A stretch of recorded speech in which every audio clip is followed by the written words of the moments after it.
नमस्कार साथियों, आज आपको बताएंगे भाई टमाटर के बारे में विभिन्न तरह की जानकारियां। और आज हम आए हैं बुढ़िला फार्म हाउस पर और ये हांसी के अंदर स्थित है।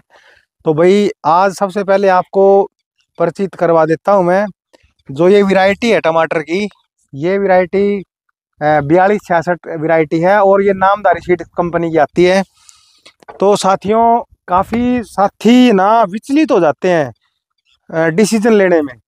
तो मैं आज उनको बता देना चाहता हूँ आपकी वीडियो के माध्यम से कि जो ये वैरायटी है, एक पैकेट ही एक पैकेट की प्योर तैयार करके 1 एकड़ में लगा पाएँ, उसको ज़्यादा पौधे ना लगाएं।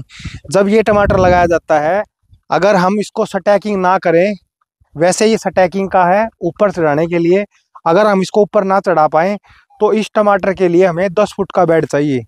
1 एकड़ के अंदर सिर्फ 20 बेड होने चाहिए और एक पौधे से पौधे की जो दूरी है वो हमारी होनी चाहिए 2.5 फुट। तो 1 एकड़ के अंदर हमारे कोई 2000 पौधे लगने होते हैं। तो एक पैकेट में भी हमारा अच्छा बढ़िया एक सिस्टम बन जाता है। और पैकेट करीबन यही मानो 700 रुपये के, 650 700 रुपये का हमारा एक पैकेट आ जाता है। और उससे इसको कहने का मतलब इसको लगा दिया जाता है। तो हम अब ये बता देते हैं, ये आज ये 55 एक दिन के आसपास में ये हो चुका है। ये टमाटर वैरायटी 4266 में बता ही चुका हूँ आपको। और जो ये परले वाली वैरायटी है जो आप दिखा रहे हो परली साइड में, ये है 2853 US 2853। तो ये न्यूनम्स कंपनी का है। और जो ये वाली वैरायटी है, ये वाली मैंने आपको बताया नामधारी सीड कंपनी की। तो अब बात कर लेते हैं, जैसे कि हमने अभी पूरा का पूरा, ये देखो ये भाई लगा हुआ है सुमित भाई, पूरे के ऊपर ना स्ट्रक्चर हम लगाने वाले हैं। और ये देखो नाप के हमने, ये अभी देखो भाई ये खड्डा खोदने का यंत्र भी हमारे पास है, हम इसको लेके आए हैं। तो आपको हमारा जो वीडियो बनाने का मेन मतलब है, वो मतलब ये है कि हम आपको ये बताना चाहते हैं कि कम खर्चे में ज़्यादा पैदावार कैसे लें। तो साथियों, ये जो आपको जो वैरायटी है, ये प्रोडक्शन के मामले में वर्ल्ड की नंबर 1 वैरायटियों में से काउंटिंग करके आती है। और जो दूसरी वैरायटी है वो है इल्टोम, वो इंडोसैम कंपनी की आती है, ये नामधारी की आती है। तो अगर इसकी कटिंग करके हम इसको ऊपर लेके जाएंगे तो इसको नवंबर महीने में लगाओ, ठीक है। नवंबर से लेके आपका अप्रैल और मई तक ये चलेगा, ठीक है। और प्रोडक्शन अगर पर पीस की बात करें, एक टमाटर की बात करें, तो एक टमाटर का वजन 100 से 200 ग्राम के बीच आपको रहेगा भाई। 150 से 200 ग्राम का आपको एक टमाटर, एक फल का वजन रहेगा। और गुच्छे में जो टमाटर लगने वाले ना, जैसे कि अभी ये गुच्छा मैं आपको दिखा रहा हूँ ये वाला, तो इस पे अगर ये सारे के सारे तैयार हो जाते हैं ना, तो कम से कम भी ये मान के चलें, ये यहाँ पर 1.5 से 2 किलो तक आराम से आपका वेट आ जाएगा, क्योंकि इसमें 16 टमाटर लगेंगे। और अगर ऐसे कटिंग करके हम इस बेल को, जैसे कि अभी ये जो है, अभी इसकी कटिंग करते हुए हम चलेंगे, ये बेल की जो लेंथ हो जाती है, ये 18 फुट, 18 फुट से भी ज़्यादा की लेंथ हो जाती है। तो हर 5 से 7 इंच पे एक गुच्छा लगेगा।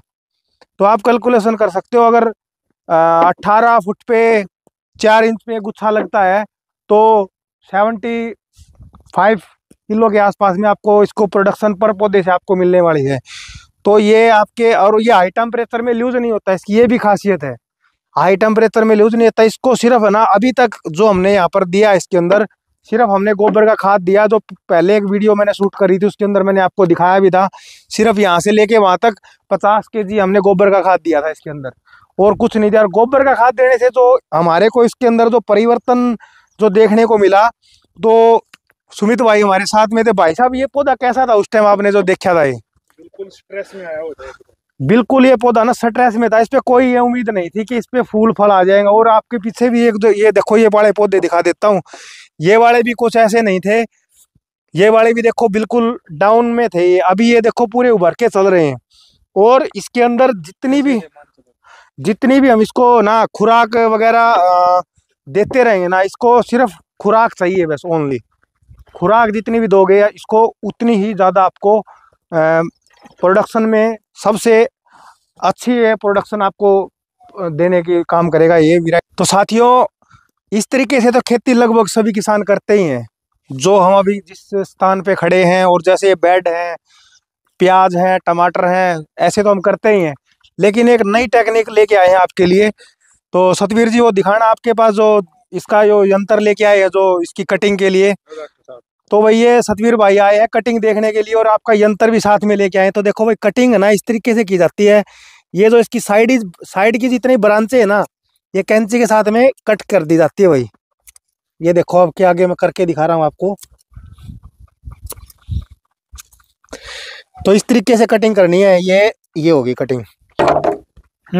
तो भाई ये जो हम अब कटिंग कर रहे हैं ना इस कटिंग का नाम हम 3G कटिंग बोलते हैं। ये कटिंग आपको जैसे टमाटर में कर सकते हो, आप घिया में कर सकते हो और तोरी में कर सकते हो और करेले में भी कर सकते हो भाई।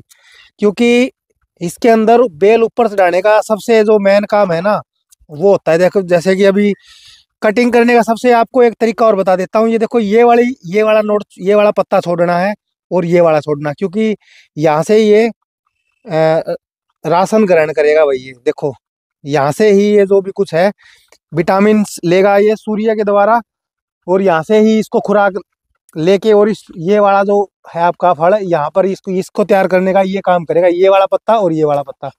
इस तरीके से कटिंग अगला आ गया है अगला पड़ाव। वहां पर आपको मैं बिल्कुल है ना आसानी से और मैं कहूँगा कि बिल्कुल ध्यान पूर्वक आप देखें और समझें इस चीज को। तो ये देखो भाई अभी ये कटिंग बहुत पहले होनी थी लेकिन है ना किसी वजह से हम लेट हो गए हैं कटिंग के लिए। तो आज हम आपको दिखा रहे हैं भाई इस तरीके से कटिंग करनी इसकी और कौन से आपको छोड़ने हैं। ये देखो ये यहाँ से भोजन ग्रहण करके यहाँ पर लेके आएगा और फिर ये वाला करवाएगा, ये वाला कटेगा। ये दो छोड़ने हैं तो इस तरीके से करना। और ये देखो ये वाला भी हमने कटिंग कर देना है। जितनी साइड चीज आती है ना वो सभी की सभी हमें काटनी है और इसको यहाँ से रस्सी से बांध के और ऊपर ले जाने का हम काम करेंगे। और जो सपोर्ट है वो इसके अंदर, क्योंकि हमारी जो बेल है वो 17-18 फुट की जाएगी। तो हम यहाँ पर जो ये पोलिंग जो कर रहे हैं ये कम से कम भी 9 फुट की हमारी होनी चाहिए। 8 से 9 फुट की हमारी पोलिंग होनी जरूरी होती है।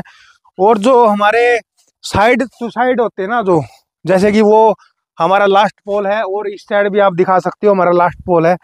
तो ये इतने मजबूत होने चाहिए ताकि हवा चले तो हमें कोई किसी तरह का कोई दिक्कत ना आए, क्योंकि हवा भी चलेगी और इनके अंदर फल लगेगा तो वेट भी ज्यादा होगा।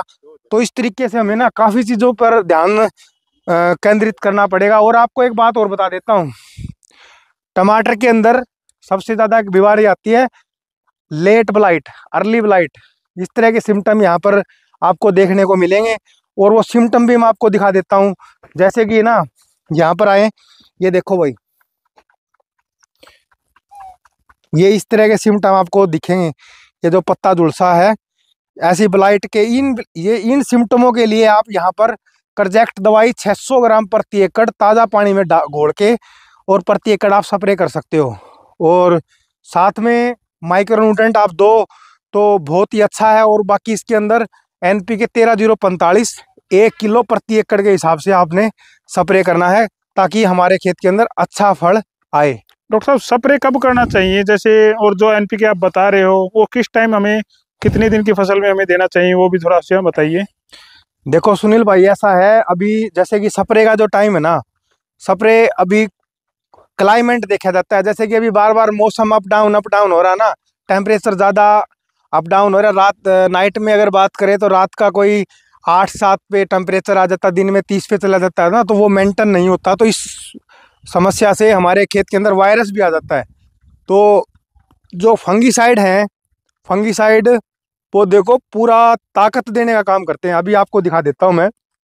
ये देखो ये पत्ते ना ऐसे नहीं होने चाहिए, ये पत्ते पूरे खुल के चलने चाहिए। जैसे कि देखो इस पत्ते के ये तरह, ये देखो और ये देखो पत्ता खुल के चलेगा ना ऐसे करके, तो ये मान के चलो हमारा पौधा स्वस्थ है। अगर ऐसे हो गया पत्ता तो ये मानो समस्या आनी स्टार्ट हो चुकी है। क्योंकि हाई टेम्परेचर जब होता है उस टाइम पर क्या समस्या आती है, उस टाइम पर ये समस्या आती है कि सब थ्रिप्स आने की समस्या रहती है। एसिड, जैसिड, हरा तेला, वाइट फ्लाई, ये काफ़ी चीज़ें आती है। तो उस दौरान हम जो मच्छर के लिए स्प्रे करेंगे, एक्सपोन्स दवाई आती है बेस्ट बासप कंपनी की एक्सपोन्स, और सिर्फ 17 ml प्रति एकड़ के हिसाब से हमें उसका छिड़काव करना है। और साथ में हम कैवरिया टॉप भी ले सकते हैं उसके साथ में, एक फंगीसाइड, ताकि इसके अंदर कोई भी और किसी तरह की दिक्कत ना आए। अगर काफ़ी साथी क्या करते हैं कि इसको नेट में लगा लेते हैं, तो नेट के अंदर आप दवाई थोड़ी सी चेंज करनी पड़ेगी। वहाँ पर हम उसको हटा के एक्सपोंस को, और वहाँ पर हम सैफीना ऐड कर देंगे। सैफीना दवाई आधा लीटर प्रति एकड़ के हिसाब से डालें आप। आपको कोई भी किसी तरह का मच्छर 20 दिन 25 दिन तक नेट में नहीं देखने को मिलेगा। तो और कोई हाँ हाँ, आर्या तिल आ चुका भी। ये देखो, ये सिम्टम जो दिखाए थे ना, जो पत्ते बुचे हुए हैं, हाँ हाँ यही दिखाऊँ एक मिनट। तो ये देखो भाई, ये पत्ते बुचे हुए हैं ना, तो ये पत्ते बुचे हुए हैं तो इनके अंदर में है। ये मैं आपको दिखा देता हूँ, ये आप दिखाने का कोशिश करें। ये देखिए, ये वाइट फ्लाई और हरा तेला ये इसके अंदर है, ये देख सकते हो भाई। ये हरे सभी पत्तों के अंदर, ये देखो, ये काले काले नजर आ रहे हैं ना आपको सिम्टम से, तो इनके अंदर हैं ये देखो। तो भाई इनके लिए आप अभी एक्सपोंस दवाई का इस्तेमाल कीजिए, क्योंकि ओपन में लगा हुआ है। और जब हमारे खेत के अंदर टमाटर के अंदर एक समस्या हो रही है सबसे मेन, देखो, ये हम जो वीडियो आपके लिए बना रहे हैं, इस वीडियो का लॉजिक ये है कि इस वीडियो को पूरा ध्यान से सुने। आपको आपके काम की एक एक चीज़ है इसके अंदर। जब हमारे टमाटर में प्रोडक्शन हो जाती है, उस टाइम टमाटर के अंदर कीड़ा आता है, इल्लियाँ आती है, सुंडियाँ आती हैं। उस टाइम एक्सपोंस दवाई को 25 ml 35 ml 25 ml भी डाल सकते हो, 35 ml भी, कम हो तो 25, ज़्यादा तो 35। तो 35 ml डालने के बाद 15 दिन तक आपके खेत के अंदर कोई भी किसी तरह की सुंडी इल्ली नहीं मिलेगी। और डॉक्टर साहब, जैसे अभी इस टमाटर के खेत में देख सकते हैं कि अभी जैसे इसकी निराई गुड़ाई होगी, उसके बाद मिट्टी चढ़ाने के समय किसान साथी को क्या ध्यान देना चाहिए? क्या इसमें अलग से न्यूट्रिशन डालना चाहिए या अलग से न्यूट्रिशन दे देना चाहिए? क्योंकि हमें प्रोडक्शन अच्छी लेनी है। क्योंकि अलग से न्यूट्रिशन देंगे तो हमारा पौधा अच्छा ग्रो करेगा, अच्छा फल आएगा। और हम ये बोलेंगे कि जो हमारा गोबर की खाद की बात करते हैं, तो गोबर की खाद हमारे खेत के अंदर अच्छी मात्रा में हमें मिलनी चाहिए। क्योंकि गोबर की जो कार्बन होता है ना खेत के अंदर, गोबर की खाद से जो हमारी ज़मीन कार्बन बनाती है, अगर हमारी ज़मीन में कार्बन अच्छा होगा तो हमारे पौधे ऑटोमेटिक स्वस्थ होंगे। और ज़्यादा यूरिया डीएपी डालने से हमारे खेत में पीएच लेवल बिगड़ जाता है। पीएच लेवल सुधारने हमारा जो, अगर नॉर्मली जितने भी किसान हमें देख रहे हैं, हमारी वीडियो सुनते हैं, देखते हैं ध्यान से और हमारे रूल रेगुलेशन फॉलो करते हैं, तो उनसे ये बोलूँगा कि वो ना वीडियो पे कमेंट ज़रूर करें कि हमारी ज़मीन का पीएच क्या होना चाहिए, जो गुड क्वालिटी होती है ना पीएच की, वो क्या होनी चाहिए। उसके बाद में हम आपको बताएंगे पीएच लेवल, पीएच पे भी हमें ज़मीन का पीएच क्या होना चाहिए और पीएच के फ़ायदे, उस बारे में भी आपको एक वीडियो में ज़रूर बताऊंगा। और जब तक भाई आपको और कोई जानकारी लेनी है तो हमारे। और डॉक्टर साहब, जैसे इसमें अभी मिट्टी चढ़ानी है, कई बार जैसे मिट्टी को पौधे को दबाना होता है, तो कितनी की मिट्टी इस पे चढ़ानी चाहिए? जैसे मिट्टी चढ़ाने के बाद ये पौधा ऐसे गिर जाता है, बेड के ऊपर लाना होता है, तो नॉर्मल मिट्टी चढ़ाए या हैवी मिट्टी चढ़ाए, उसके बारे में थोड़ी सी और किसानों को जानकारी दें। जैसे सुनील भाई इसके अंदर मिट्टी की बात कर रहे हैं, तो मिट्टी में इसका हमारा दबाने का लॉजिक यही होता है कि हम इसको थोड़ा सा टेढ़ा, इतना ही टेढ़ा कर पाएँ ताकि ये हमारे सूखे बेड पे चला जाए। अगर इसके पानी लगेगा नीचे फड़ के ऊपर तो टमाटर भी गल सकता है। अगर ये बेड पे रहेगा, ये सूखा रहेगा, और यहाँ पर सूखा रहेगा तो ये कोई भी इसको गलन सड़न नहीं आएगी। तो मिट्टी लगाओ नॉर्मल।